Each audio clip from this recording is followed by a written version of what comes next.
Hello बच्चों, कैसे हैं आप सभी। उम्मीद करते हैं आप सभी अच्छे होंगे और आपकी तैयारी भी बेहतरीन ढंग से चल रही होगी। पिछले वीडियो लेक्चर में हमने आप लोगों को गोली दर्पण की विभिन्न स्थितियों में किस तरीके से प्रतिबिंब बनते हैं और दर्पण से दूरियां नापने का जो चिन्हों का नियम वो किस प्रकार से होता है, इसको हमने बताया था। उसी क्रम में आज हम लोग आगे बढ़ेंगे और आज हम लोग सीखेंगे कि गोली दर्पण के लिए जो फोकस दूरी है, वस्तु की दूरी है और प्रतिबिंब की दूरी है, उनमें क्या संबंध होते हैं और वो संबंध किस प्रकार से जनरेट किए जाते हैं, ये आज हम लोग आपको बताएंगे। और ये जो पाठ है आज इस वीडियो लेक्चर के माध्यम से समाप्त कर दिया जाएगा।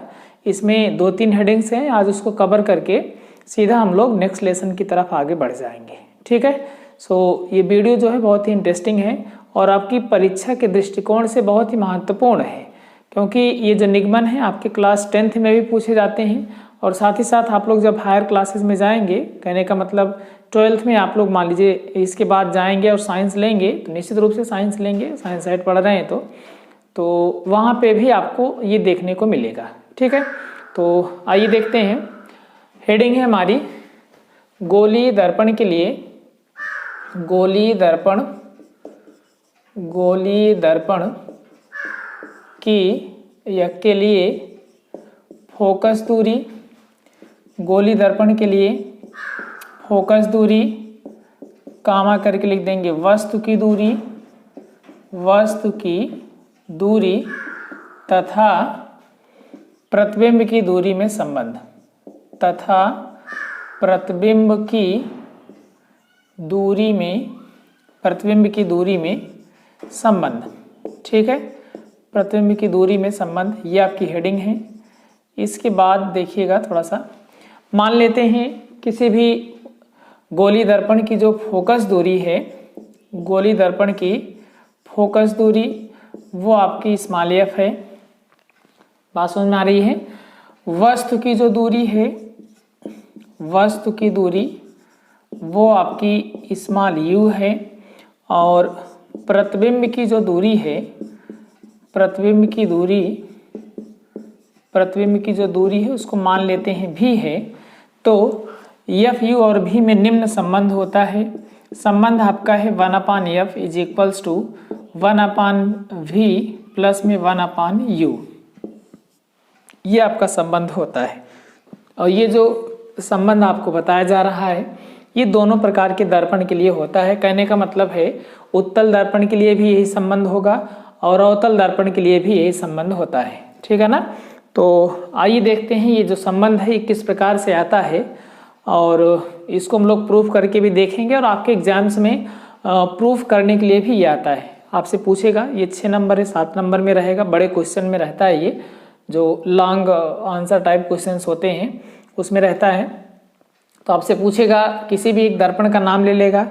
अवतल दर्पण के लिए 1/f बराबर 1/v प्लस 1/u का निगमन कीजिए, या फिर उत्तल दर्पण के लिए किसी भी प्रकार के दर्पण के लिए आपसे पूछ सकता है, उत्तल हो या फिर अवतल हो। ठीक है, तो आइए देखते हैं हम लोग इसको, ये इरेज करते हैं। ये संबंध था।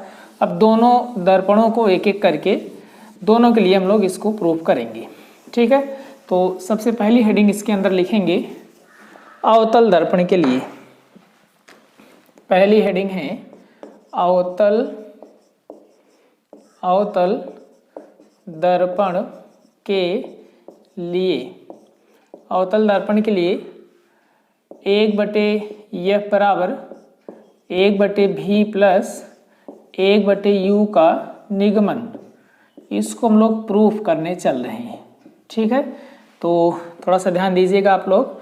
यहाँ पे आप लोगों को दिख रहा होगा, यहाँ पे एक है ये अवतल दर्पण, ध्यान से समझिएगा। ये आपका कोई अवतल दर्पण है और अवतल दर्पण में जानते हैं बाहर की ओर इस तरीके से ऐसे पॉलिश किया जाता है, अवतल दर्पण होता है ये अवतल दर्पण का हो गया ध्रुव। ठीक है, ये आपका हो गया फोकस, मुख्य फोकस है। ये आपका हो गया सी का मतलब वक्रता केंद्र है। ठीक है, दर्पण का ध्रुव है, दर्पण का फोकस है और दर्पण का वक्रता केंद्र है। उसके बाद यहाँ कहीं पे हम लोग एक वस्तु रख देते हैं और इस वस्तु का नाम है ओ डैश। ठीक है, हमने आप लोगों को पिछले वीडियो लेक्चर में बताया था कोई भी वस्तु यहाँ पे अगर रखी है तो सबसे पहले मुख्य अक्ष के समांतर प्रकाश की किरणें जाएंगी और जो मुख्य अक्ष के समांतर किरणें जाती हैं वो कहाँ से वापस आती हैं बच्चों, मुख्य फोकस से होकर वापस लौट आती हैं। ठीक है, और उसके बाद हमने आपको बताया था जो प्रकाश की किरणें सी से होकर जाएंगी, ठीक है, सी का मतलब है वक्रता केंद्र, वो वक्रता केंद्र से ही वापस लौट आएंगी।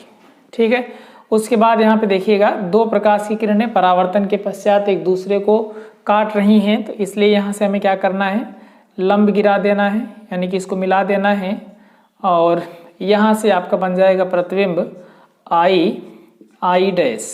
ठीक है, और हम लोग जानते हैं दर्पण के ध्रुव से लेकर के मुख्य फोकस तक की जो दूरी होती है उसको फोकस दूरी कहते हैं। ठीक है ना, और ये बाईं तरफ है इसलिए -f लिख देंगे। और दर्पण के ध्रुव से लेकर के जो प्रतिबिंब बनेगा, प्रतिबिंब यानी कि आई इमेज है, वहाँ तक की जो दूरी होगी उसको हम लोग v से रिप्रेजेंट करते हैं, डिनोट करते हैं।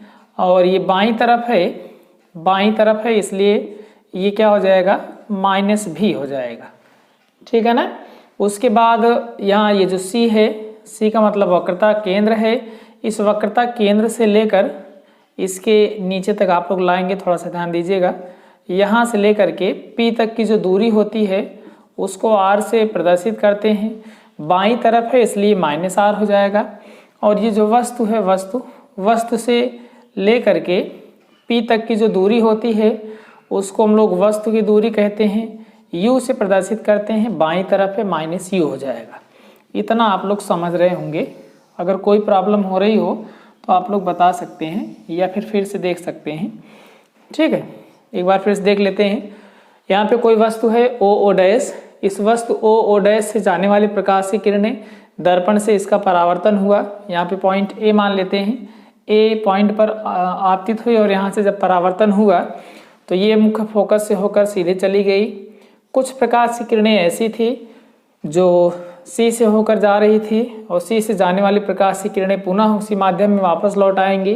ओके, उसके बाद हमने यहाँ पे देखा कि परावर्तन के पश्चात दो प्रकार की प्रकाश की किरणें एक दूसरे को यहाँ इस पॉइंट पर काट रही थी, तो हमने यहीं से मुख्य अक्ष पर लंब गिरा दिया और जो प्रतिबिंब बनना था आई डैश बन गया है। ओके, उसके बाद हमने आपको बताया कि मुख्य फोकस से लेकर के जो ध्रुव तक की दूरी होती है उसको फोकस दूरी कहते हैं। बाईं तरफ है इसलिए -f हो जाएगा। आई से लेकर के P तक की जो दूरी होती है उसको v कहते हैं, बाईं तरफ है इसलिए -v हो जाएगा।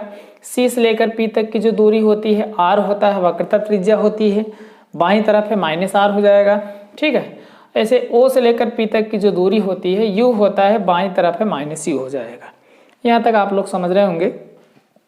इसके बाद हम लोग आगे बढ़ेंगे, यहाँ पे लिखेंगे त्रिभुज। एक काम यहाँ पे थोड़ा सा कर लेना है, ए से मुख्य अक्ष पर एक लंब गिरा देना है और इसको हम लोग नाम दे देंगे यम।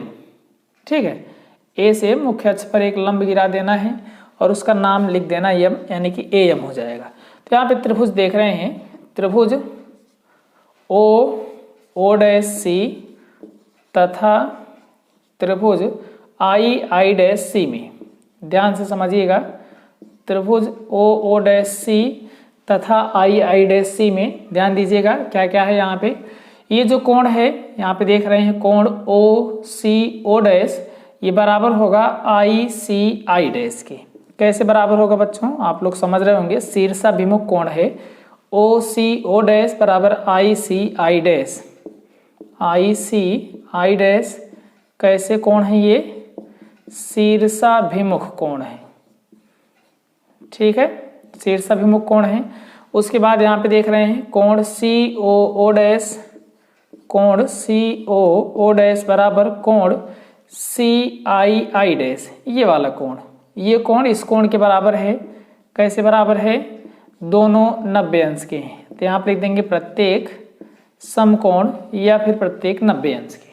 ठीक है, उसके बाद ध्यान दीजिएगा, हमने आपको बताया ओ डैश और आई डैश दोनों शीर्षाभिमुख कोण है, बराबर हैं, ये दोनों 90 अंश के हैं, बराबर हैं, यानी कि दो त्रिभुज में दो कोण बराबर हो गए हैं तो तीसरा ऑटोमेटिक बराबर होगा। और त्रिभुज में जब दो कोण बराबर होते हैं तो वो दोनों त्रिभुज क्या कहलाते हैं? वो दोनों जो त्रिभुज होते हैं समरूप होते हैं। तो यहाँ आप लिख देंगे त्रिभुज ओ ओ डैश सी तथा त्रिभुज आई आई डैश सी समरूप हैं, समरूप हैं। ठीक है। और अगर दो त्रिभुज समरूप होते हैं तो क्या होता है बच्चों? अगर दो त्रिभुज समरूप होते हैं तो उनकी संगत भुजाओं का अनुपात समान आता है। इसलिए क्या करना है? ओ ओ डैश बटे ये आधार ले लेना है। आधार का नाम है सी ओ। ठीक है। ओ डैश बटे सी ओ बराबर इसका भी लंब ले लेना है, यानी कि आई डैश और बटे में क्या हो जाएगा? आई डैश बटे में क्या बनेगा? सी आई या आई सी लिख सकते हैं। हमने आपको थोड़ा सा आई सी क्यों लिख रहे हैं इसको ज़रा सा क्लियर कर लीजिएगा। सी आई नहीं लिखना है।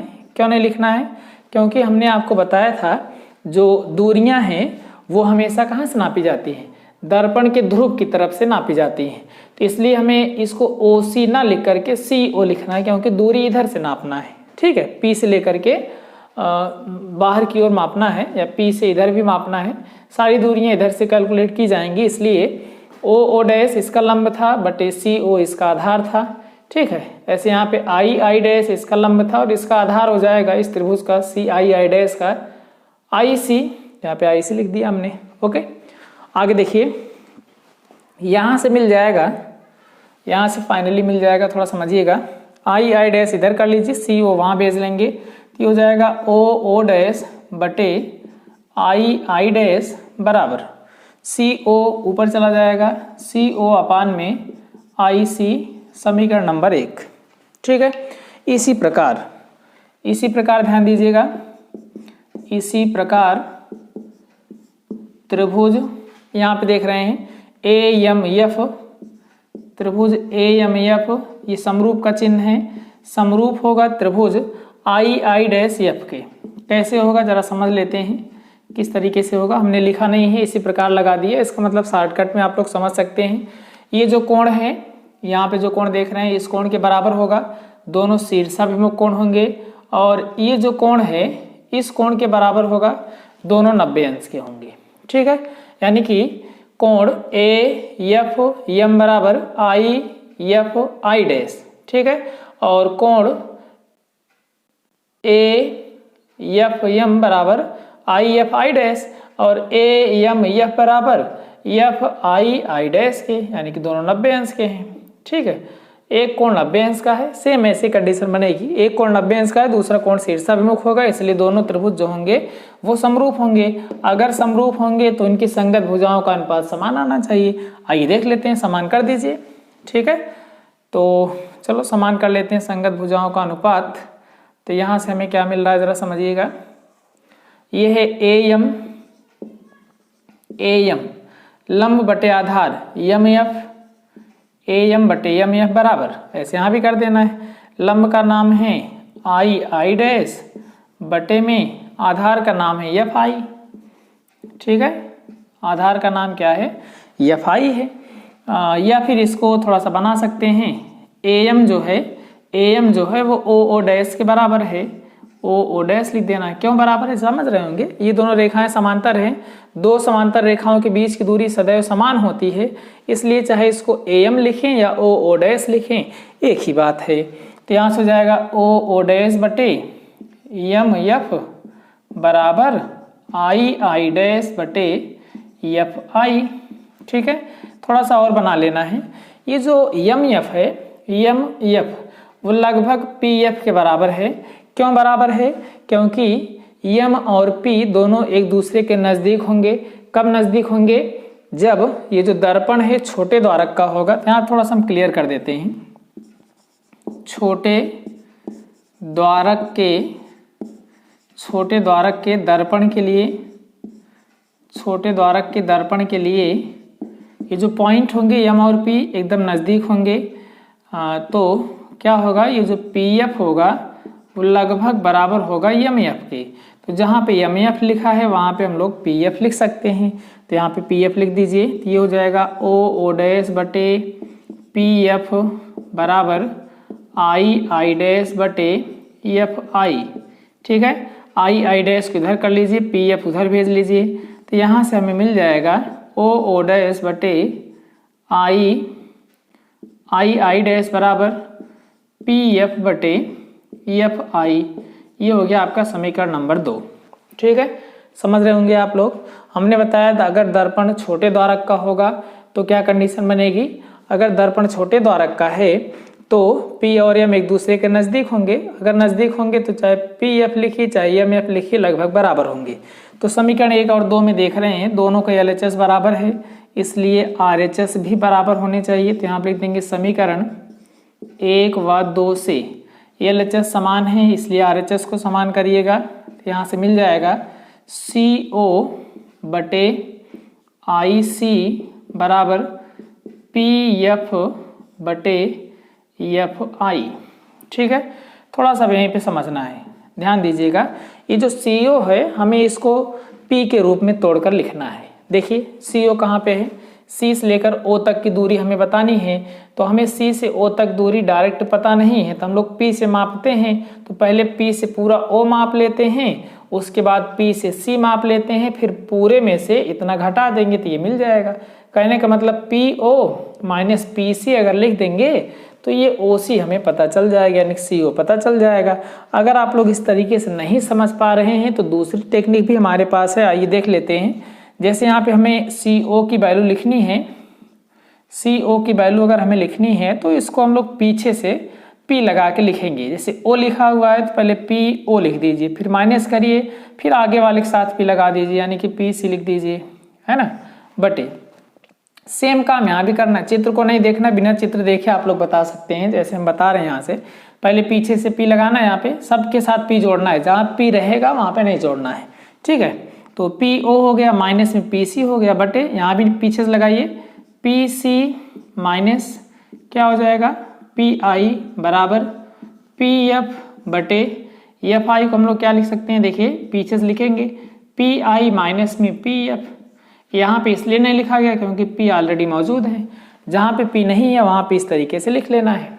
ओके, आइए देखते हैं। इसके बाद मान रखिए दिस इम्प्लाइज दैट, चलो PO का मान लिख दो, P से लेकर O तक मान लिखिए। P से लेकर O तक का मान है माइनस U, यहाँ पे लिख देना है माइनस U, फिर माइनस है माइनस लगा देना है, PC लिखना है। P से लेकर C तक की दूरी है माइनस R, P से C तक की दूरी माइनस R है, तो हो जाएगा माइनस में माइनस R बटे PC का मान फिर से लिखना है, PC का मान है माइनस R, फिर माइनस में PI लिखिए। P से लेकर I तक की दूरी कितना है, देखिए P से लेकर I तक की दूरी कितना है, माइनस भी है, तो यहाँ से लिख देना है माइनस में भी। कुछ विशेष काम नहीं कर रहे हैं, इन्हीं सब में सभी मान लिखे जा रहे हैं यहाँ चित्र से देख करके। ओके, आइए देखते हैं PF का मान, P से लेकर F तक का मान कितना है, देखिए माइनस F है, तो आप लिख देना माइनस F। ठीक है, बटे में PI लिखिए। P से लेकर I तक की दूरी कितनी है, देखिए P से लेकर I तक की दूरी है माइनस V, तो आप लिख देना माइनस V, फिर माइनस में PF का मान है माइनस F। ठीक है, चलिए इसको थोड़ा सा बदल लेते हैं, चिन्ह को गुणा उड़ा करा लेते हैं। माइनस U माइनस माइनस का गुणा प्लस R बटे माइनस R प्लस V, है ना, ये हो जाएगा माइनस F बटे माइनस V प्लस F, गुणा हो चुका है। इसके बाद हम लोग क्या करेंगे, जो मान हमें पता है वही मान रख देने हैं। मान हमें क्या पता है, R बराबर जानते हैं 2F होता है, पिछले लेक्चर्स में हमने इसको निगमन में करवाया था, तो इसलिए R की जगह पे 2F लिख देना है, बटे यहाँ भी हो जाएगा माइनस 2F प्लस V बराबर माइनस F बटे में माइनस V प्लस F है। ठीक है, अब इसको हमें एक साथ करना है, यानी कि एक बराबर में लिखना है, जो बटे वटे है उसको हटाना है, और बटे को हटाने के लिए तिरछा मिर्चा गुणा कराना है। तिरछा मिर्चा का मतलब क्रॉस प्रोडक्ट कराना है, तिरछा इसका इधर कर देना है, इसका इधर गुणा कर देना है। ओके, आइए देखते हैं, गुणा कराइए। पहले इसका इधर गुणा कराते हैं इन दोनों में, या इसी का करा सकते हैं, कोई भी गुणा करा लीजिए। माइनस 2F का माइनस F में कराएंगे, माइनस माइनस प्लस हो जाएगा 2F स्क्वायर। ठीक है, फिर माइनस F का V में कराएंगे, माइनस में FV is equals to minus U का माइनस V में कराएंगे, पहले माइनस V से दोनों करा रहे हैं गुणा, तो इसका इसमें कराएंगे तो हो जाएगा u भी, फिर माइनस v से 2f में कराएंगे माइनस 2f भी, है ना। और उसके बाद f से करा देना है, f से u में कराएंगे माइनस में fu, ठीक है। f का 2f में कराएंगे तो ये हो जाएगा 2f का स्क्वायर, ठीक है। 2f स्क्वायर दोनों तरफ है, कैंसिल हो जाएगा। इन दोनों को इधर लेके आना है, ध्यान दीजिएगा। fu को इधर लेके आएंगे, हो जाएगा प्लस fu। ये माइनस 2fv है, इधर आएगा प्लस 2fv बनेगा, तो ये हो जाएगा 2fv, है ना। और एक माइनस fv पहले से है, यहाँ पे fv लिख देना है, बराबर u भी। बात आप लोग समझ रहे होंगे। माइनस fv था, इधर हमने लेके आया इसको माइनस fu को, प्लस fu बना। माइनस 2fv है, इधर लेके आएंगे प्लस 2fv बनेगा। माइनस fv है, माइनस fv लिख देना है, ओके। और इज इक्वल्स टू uv, ठीक है। आइए माइनस को इसको सॉल्व कर लेते हैं। ये क्या बन जाएगा जरा समझिए। ये आपका बन गया fu, 2fv में से एक fv माइनस करेंगे plus fv is equals to uv। दोनों में f कॉमन है, f को कॉमन कर सकते हैं, u plus v is equals to uv, है ना। अब f को उधर भेज लीजिए, तो यहाँ से हमें क्या मिल जाएगा, u plus v is equals to uv upon में f, है ना। अब uv को इधर कर लीजिए, uv से दोनों पक्षों में भाग कर दीजिए, ऐसे भी समझ सकते हैं। u प्लस v बटे में uv बराबर इधर 1 हो जाएगा, बटे में f हो जाएगा। या इसी को हम लोग थोड़ा सही करके लिख लेते हैं। पहले इसको आगे लिख लीजिए, बराबर। अब दोनों जोड़ के बटे में एक ही साथ लिखा गया है, तो इसको अलग अलग बटे में कर सकते हैं। दोनों को तोड़ देना है, u बटे u भी लिख देना है, प्लस v बटे u भी लिख देना है। यहाँ u से u कैंसिल हो जाएगा, यहाँ v से v कैंसिल हो जाएगा, है ना। तो फाइनली हमें यहाँ से मिल जाएगा 1 अपान f बराबर 1 अपान v प्लस में 1 अपान u, ठीक है। ये आपका हो गया अवतल दर्पण के लिए 1 बटे f बराबर 1 बटे v प्लस 1 बटे u का निगमन, ठीक है। इसमें कोई प्रॉब्लम नहीं होगी। इसके बाद हम लोग देखेंगे उत्तल दर्पण के लिए इसी 1 बटे f बराबर 1 बटे v प्लस 1 बटे u का निगमन, है ना। इसको रेज करके आगे हम लोग देखेंगे नेक्स्ट हेडिंग जो हमने अभी आपको बताया। उत्तल दर्पण के लिए यह निगमन हमें देखना है। तो काफ़ी समानताएं हैं उस चित्र से इस चित्र में और इसके निगमन से उसके निगमन में, इसलिए आप लोग थोड़ा सा समझिएगा। और जहाँ कहीं भी प्रॉब्लम हो आप लोग इस वीडियो को रिवाइज करके यानी कि पुनः भी देख सकते हैं। ये आप लोग के पास हमेशा उपलब्ध रहेगा, आप लोग जितनी दफ़ा चाहेंगे आराम से देख सकेंगे, ठीक है। कोई भी डाउट नहीं रहना चाहिए। आइए देखते हैं।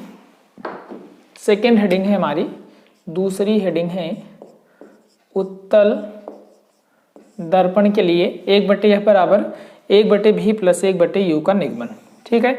यहाँ कहीं हम लोग एक उत्तल दर्पण बना लेते हैं। ये आपका हो गया उत्तल दर्पण, है ना। ये हो गया उत्तल दर्पण और ये हो गया आपका उत्तल दर्पण का पोल ध्रुव, है ना। और यहाँ कहीं पे इसका हो जाएगा फोकस और यहाँ कहीं पे हो जाएगा इसका वक्रता केंद्र। यहाँ वस्तु रख देनी है, ये हो गया वस्तु ओ डैश। यहाँ से मुख्य अक्ष के समांतर प्रकाश की किरणें जाएंगी, फोकस से होकर जाती हुई प्रतीत होंगी। हमने आपको बताया था फोकस से होकर जाती हुई प्रतीत होंगी, ये प्रतीत कर दिया गया, पीछे की तरफ बढ़ा दिए हैं। और कुछ प्रकाश की किरणें ऐसी भी होंगी जो कि क्या होंगी, सी से होकर जाती हुई प्रतीत होंगी। और हमने आपको बताया था पिछले वीडियो लेक्चर के माध्यम से कि जो सी से होकर जाती हुई प्रतीत होती है वो पुनः उसी माध्यम में वापस लौट आती हैं। मतलब प्रकाश की किरण यहाँ पे जाएगी, पुनः वापस लौट आएगी, लेकिन इसको पीछे की तरफ बढ़ाया गया है आभास करने के लिए, है ना। और यहाँ दोनों प्रकाश की किरणें मिल रही हैं, इसलिए यहाँ से एक लंब गिरा देना है और इसका नाम लिख देना है आई डैश। इतना आप लोग समझ रहे हैं। एक वस्तु ओ डैश है, मुख्य अक्ष के समांतर प्रकाश की किरण गई और मुख्य अक्ष के समांतर प्रकाश की किरण जो जा रही है वो किसी पॉइंट मान लेते हैं ए पर मिल रही है ना। ए पर आपतित होती है, पुनः परावर्तित होकर वापस लौट जा रही है। उसके बाद हमने क्या किया, यहाँ पे देखिएगा, उसके बाद कुछ प्रकाश की किरणें सी से होकर जाती हुई प्रतीत होंगी, जो कि पुनः उसी मार्ग से वापस लौट आएंगे। ठीक है, हम लोग जानते हैं कि P से लेकर के O तक की यानी कि वस्तु तक की जो दूरी होती है वो U होती है। ये बाईं तरफ है इसलिए -U हो जाएगा। ठीक, ऐसे ही P से लेकर I तक की जो दूरी होगी I तक, उस दूरी को हम लोग V कहते हैं। ये दाहिनी तरफ है इसलिए +V हो जाएगा। थोड़ा सा ध्यान दीजिएगा, जहाँ तक I रहे वहीं तक ही आप लोग बनाएंगे, उसके आगे नहीं लेके जाना है। फिर P से लेकर F तक की जो दूरी होगी उसको F कहते हैं। दाहिनी तरफ है इसलिए +F हो जाएगा, है ना, दाहिनी तरफ है इसलिए +F हो जाएगा। ठीक, ऐसे ही P से लेकर के C तक की जो दूरी होती है वो R होती है, दाहिनी तरफ है इसलिए +R हो जाएगी। ठीक है, और वही पुराना काम एक बार फिर से करना है। A से मुख्य अक्ष पर एक लंब गिराना है और इसका नाम लिख देना है AM, है ना। तो ये आपका हो गया चित्र। इसमें अगर कोई प्रॉब्लम हो तो आप लोग एक बार फिर से देख सकते हैं। चलिए देख लेते हैं एक बार फिर से इसको। कोई वस्तु है OO', यहाँ से जाने वाली प्रकाश की किरणें सबसे पहले मुख्य अक्ष के समांतर जाएंगी, बिंदु A पर आपतित होंगी, परावर्तन होगा, पुनः F से होकर जाती हुई प्रतीत होंगी। उसके बाद कुछ प्रकाश की किरणें ऐसी होंगी, रूल आप लोगों को जो तीनों बताया गया अगर आप लोग याद रखेंगे तो कोई भी प्रॉब्लम नहीं होगी। तो जो प्रकाश की किरणें C से होकर जाती हुई प्रतीत हो रही थी वो पुनः वापस लौट आती हैं। ये दोनों प्रकाश की किरणें मिल रही थी इसलिए यहाँ से हमने इस पर लंब गिरा दिया है और इसका नाम II' लिख दिया, यही प्रतिबिंब हो जाएगा आपका, है ना। और उसके बाद P से लेकर O तक की जो दूरी होती है U होती है, बाईं तरफ है इसलिए -U हो जाएगा। उसके बाद P से लेकर I तक की जो दूरी होती है वो V होता है, ध्रुव से दाहिनी तरफ है इसलिए +V हो जाएगा। ऐसे F हो जाएगा, स्मॉल f। P से लेकर C तक की दूरी R हो जाएगी। ठीक है, आइए देखते हैं। एकदम वही काम करना है। यहाँ पर लिखेंगे त्रिभुज OO'C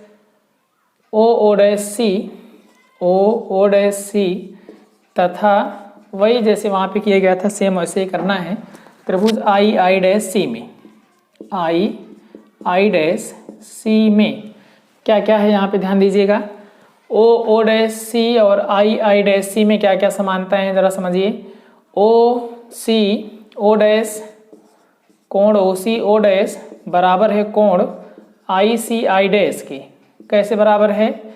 ये जो C कोण देख रहे हैं वो दोनों त्रिभुज में है यानी कि उभयनिष्ठ है। देख लीजिए एक बार फिर से, OCO' यही कोण है, ICI' यही कोण है। दोनों त्रिभुजों में एक कोण विद्यमान है इसलिए दोनों बराबर होगा।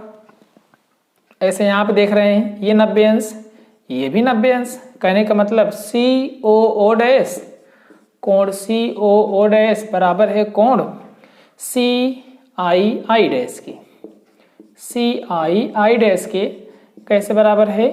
प्रत्येक 90 अंश के, है ना। दोनों कोण कितने अंश के हैं? 90 अंश के हैं। आइए उसके बाद देख लेते हैं। अगर किसी दो त्रिभुज में दो कोण बराबर हैं तो दोनों त्रिभुज क्या होंगे बच्चों? दोनों त्रिभुज हो जाएंगे आपके समरूप।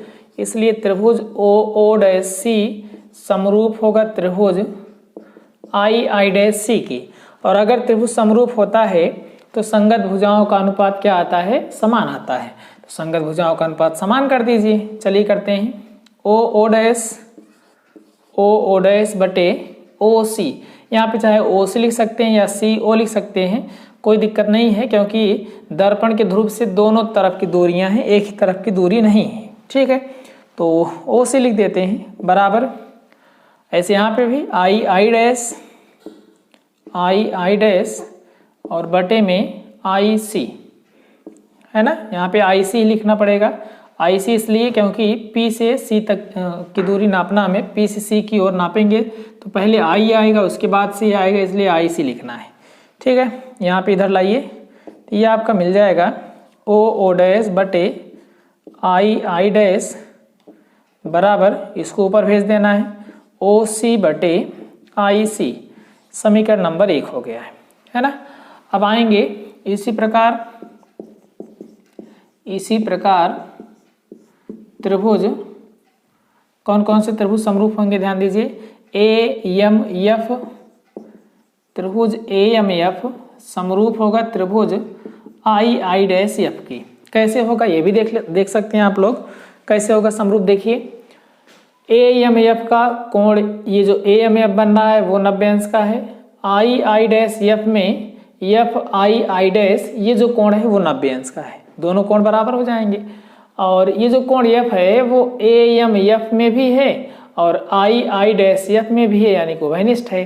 कहने का मतलब सेम कंडीशन वही है जो अभी हमने यहाँ ऊपर बताया है, उभयनिष्ठ और दोनों 90 अंश वाली जो कंडीशन है वही दोनों कंडीशंस इन दोनों त्रिभुज में भी बनेंगी, इसलिए इसी प्रकार लिख दिया गया है ना। आइए देखते हैं इसके बाद क्या होगा। अगर त्रिभुज समरूप है तो यहाँ भी संगत भुजाओं का अनुपात समान आएगा, इसलिए AM बटे MF लंब बटे आधार एक प्रकार से समझ सकते हैं। ऐसे यहाँ भी कर लेना है, I डैश बटे IF,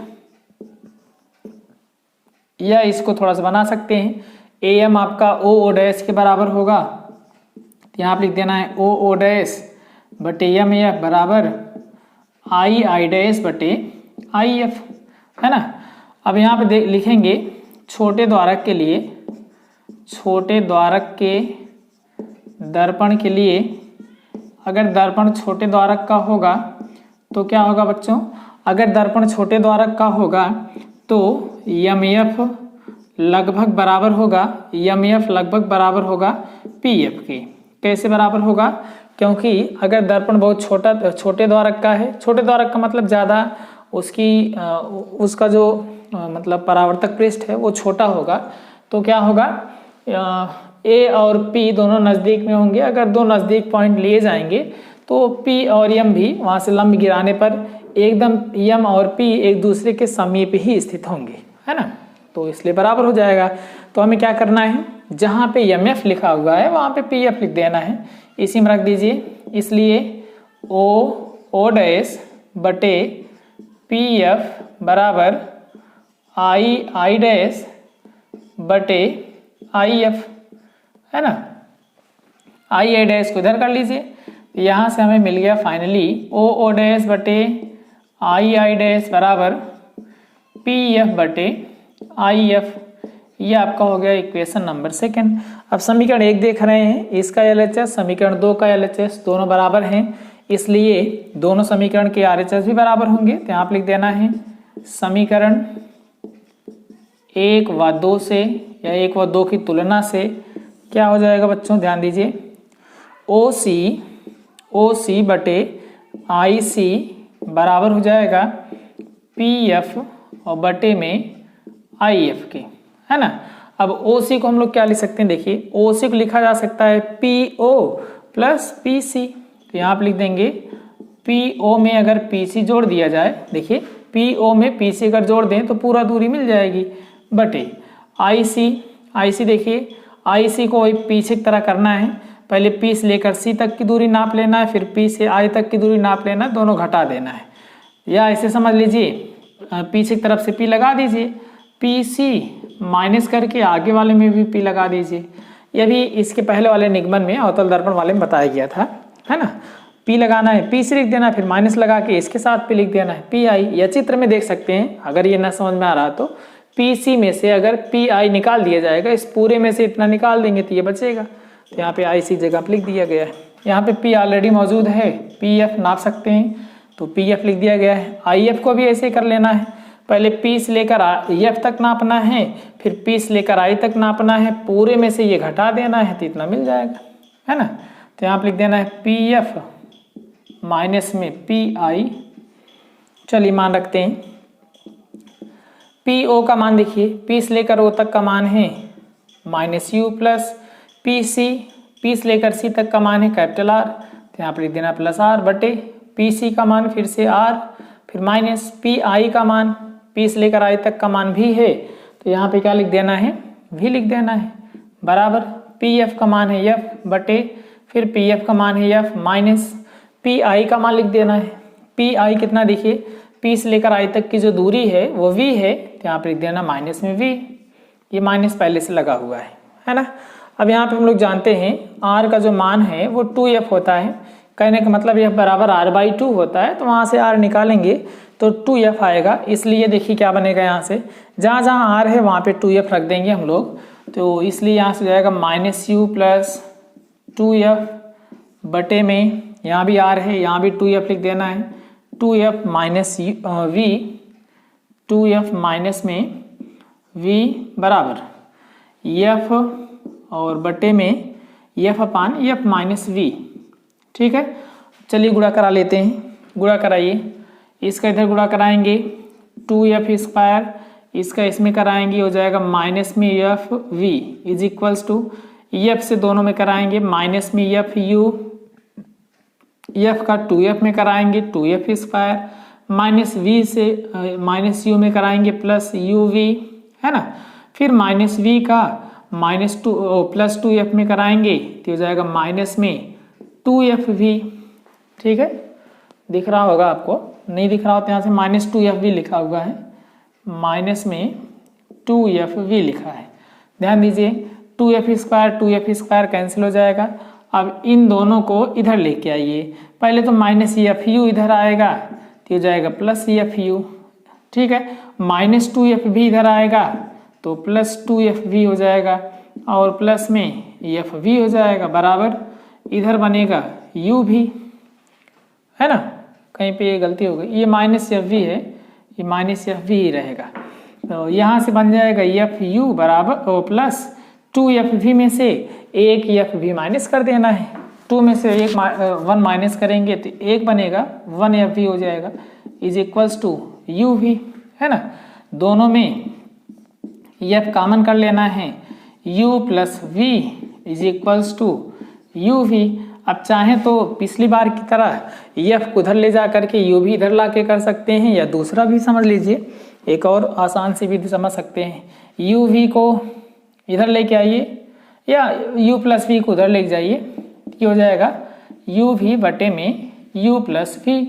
हमें जो प्रूफ करना है उसमें 1/f सही है और हमें यहाँ पे f मिल रहा है, इसलिए इसको उल्टा कर देना है। इधर उल्टा करेंगे तो ये भी उल्टा हो जाएगा, है ना। इसको उल्टा करिए, 1/f, इधर भी उल्टा कर देना है, u प्लस v बटे में u भी। अब वही काम करिए, अलग अलग कर दीजिए जैसे इसके पहले वाले में किया गया था, u बटे u भी और प्लस में v बटे u भी। ठीक है, v से v कैंसिल, u से u कैंसिल, तो यहाँ से हमें मिल गया 1/f बराबर 1/v और प्लस में 1/u। ये आपका हो गया उत्तल दर्पण के लिए 1/f बराबर 1/v प्लस 1/u का निगमन, है ना। तो इसके बाद आगे हम लोग नेक्स्ट हेडिंग देखेंगे। अगली जो हमारी हेडिंग है, इसमें अगर आपको कोई प्रॉब्लम होगी तो आप लोग वीडियो को फिर से देख लीजिएगा या कमेंट बॉक्स में हमें कमेंट करके बताएंगे तो हम आपकी समस्या को सॉल्व करने का प्रयास करेंगे। ठीक है, इसके बाद हमारी जो हेडिंग है वो हेडिंग है प्रतिबिंब का रेखीय आवर्धन। ठीक है, आइए देख लेते हैं। हेडिंग है हमारी प्रतिबिंब का रेखीय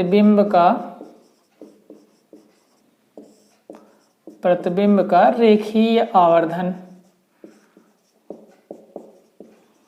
प्रतिबिंब का रेखीय आवर्धन। ठीक है, देखिए क्या होता है ये प्रतिबिंब का रेखीय आवर्धन को हम लोग आवर्धन क्षमता भी कहते हैं। आवर्धन, रेखीय आवर्धन मॉडिफिकेशन इसकी इंग्लिश होती है, इसको यम से प्रदर्शित करते हैं। रेखीय आवर्धन बराबर होता है किसी भी वस्तु के प्रतिबिंब की लंबाई, किसी भी वस्तु के प्रतिबिंब की लंबाई और वस्तु की लंबाई, और किसकी लंबाई, वस्तु की लंबाई। ठीक है, दोनों का जो अनुपात होगा, इन दोनों का जो अनुपात होता है उसी को हम लोग क्या कहते हैं, किसी भी प्रतिबिंब का रेखीय आवर्धन कहते हैं। एक बार फिर से समझ लीजिए, किसी भी वस्तु के प्रतिबिंब की लंबाई तथा वस्तु की लंबाई के अनुपात को हम लोग क्या कहते हैं बच्चों, रेखीय आवर्धन कहते हैं। ठीक है, इसको यम से प्रदर्शित करते हैं, या यम बराबर हो जाएगा प्रतिबिंब की लंबाई को हम लोग जानते हैं आई डैश से लिखते हैं और इसको ओ डैश से लिखते हैं, है ना। या इसी को शॉर्ट फॉर्म में हम लोग ऐसे भी लिख सकते हैं, यम बराबर I/O, और हमने पीछे आपको बताया था I/O जो है वो V/U के बराबर होता है, तो इसलिए V/U भी होता है। ठीक है, ये आपका हो गया किसी भी प्रतिबिंब का रेखीय आवर्धन। ठीक है, फिर से एक बार देख लीजिएगा, किसी भी प्रतिबिंब का जो रेखीय आवर्धन होता है उस वस्तु के प्रतिबिंब की लंबाई तथा वस्तु की लंबाई के अनुपात के बराबर होता है। इसको यम से प्रदर्शित करते हैं और यम बराबर होता है I/O या फिर V/U। ठीक है, और इसकी कोई बीमा या मात्रक नहीं होता है। ओके, इसके बाद एक हेडिंग और बच रही है, उसको भी हम लोग कवर कर लेते हैं। अगली हेडिंग है, नेक्स्ट हेडिंग है दर्पण की पहचान करना। किस तरीके से हम लोग दर्पण की पहचान कर सकते हैं। जैसे आपको कोई दर्पण दिया जाए तो हम लोग उसको कैसे पहचानेंगे, यही हमें सीखना है। ठीक है, गोली दर्पण, या ऐसे भी हेडिंग लिख सकते हैं, दर्पण की पहचान करना। किस तरीके से हम लोग दर्पण को पहचान सकते हैं। ठीक है, दर्पण को पहचानने की निम्न 2 विधियां हैं। पहली विधि होती है स्पर्श करके, मतलब उसको हम लोग छू लेंगे, स्पर्श कर लेंगे, टच करेंगे। स्पर्श करके हम लोग जान सकते हैं, किसी भी दर्पण को पहचान सकते हैं। या फिर कैसे पहचानेंगे, प्रतिबिंब देख करके पहचानेंगे। ठीक है, प्रतिबिंब देखकर। 2 प्रकार की विधियां हैं, आइए इन दोनों को समझ लेते हैं। सबसे पहले हम लोग जानेंगे कि किसी भी दर्पण को हम लोग स्पर्श करके कैसे पहचानेंगे। दर्पण के परावर्तक तल को हम लोग स्पर्श करेंगे। कोई भी दर्पण जो होगा उसके परावर्तक पृष्ठ को स्पर्श करेंगे। अगर परावर्तक पृष्ठ उभरा हुआ रहेगा, परावर्तक पृष्ठ उभरा हुआ रहेगा, तो वो जो दर्पण होगा वो आपका हो जाएगा उत्तल दर्पण। ठीक है, अगर परावर्तक पृष्ठ दबा हुआ रहेगा, परावर्तक पृष्ठ दबा हुआ रहेगा, तो वो आपका दर्पण कौन सा हो जाएगा, अवतल दर्पण। अगर परावर्तक पृष्ठ समतल रहेगा तो वो आपका कैसा दर्पण हो जाएगा बच्चों, समतल दर्पण हो जाएगा। ध्यान से समझिएगा एक बार फिर से। हमने आपको बताया दर्पण को पहचान करने की निम्न 2 विधियां हैं। पहली विधि है स्पर्श करके, हम लोग दर्पण के परावर्तक पृष्ठ को स्पर्श करेंगे। अगर परावर्तक पृष्ठ उभरा हुआ प्रतीत होगा, उभरा हुआ माने जान रहे होंगे इस तरीके से ना, जिस तरफ जो है ये लाल ऑक्साइड का पेंट नहीं लगा रहेगा, उसी तरफ हम लोग देखेंगे। जिधर पेंट लगा उधर नहीं देखना है, मतलब जिस तरफ से प्रकाश का परावर्तन होता है ऐसे पृष्ठ को देखना है, इस बाहर वाले पृष्ठ को देखना है जिधर पेंट नहीं लगा होता है। ठीक है, तो उस परावर्तक पृष्ठ को देखेंगे। अगर उभरा हुआ प्रतीत होगा तो उत्तल दर्पण होगा, अगर दबा हुआ प्रतीत होगा तो अवतल दर्पण होगा, और अगर समतल रहेगा तो क्या होगा, समतल दर्पण होगा। अब प्रतिबिंब देखकर किस तरीके से पहचानेंगे इसको समझिएगा। हम लोग उस दर्पण को, किसी भी दर्पण को किसी वस्तु के पास लेके जाएंगे। सबसे पहले वस्तु के पास लेकर जाना है और दर्पण को गोली दर्पण के समीप दर्पण को रख दीजिए, वस्तु को गति कराइए, या फिर वस्तु कहीं पर रखी है, दर्पण को हाथ से पकड़ करके उस वस्तु से नज़दीक या दूर लेके जाइए, तो हम लोग उसको पहचान सकते हैं। ठीक है, कैसे पहचानेंगे देखिए। मान लीजिए कोई वस्तु रखी है, उस वस्तु के समीप दर्पण स्थित था और दर्पण को हम लोग वस्तु से दूर ले जा रहे हैं। ठीक है, दर्पण को क्या करना है, वस्तु से दूर लेके जाना है। अगर वस्तु से दूर ले जाने पर प्रतिबिंब का जो आकार है, वस्तु के से दूर ले जाने पर जो प्रतिबिंब का आकार है, प्रतिबिंब का आकार घटता जाएगा। प्रतिबिंब का आकार क्या होगा, घटता जाएगा। तो इस प्रकार का जो दर्पण होगा वो आपका क्या होगा, उत्तल दर्पण होगा।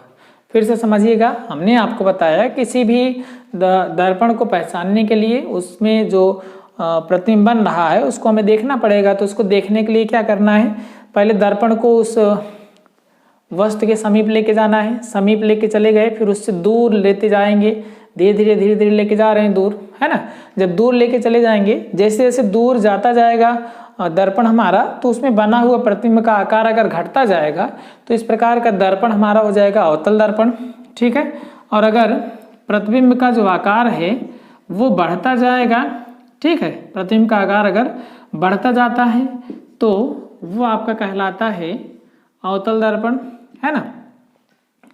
और अगर प्रतिबिंब का आकार ना तो घट रहा है ना तो बढ़ रहा है, कहने का मतलब स्थिर है, तो इस प्रकार का जो दर्पण होगा हमारा वो समतल दर्पण कहलाता है।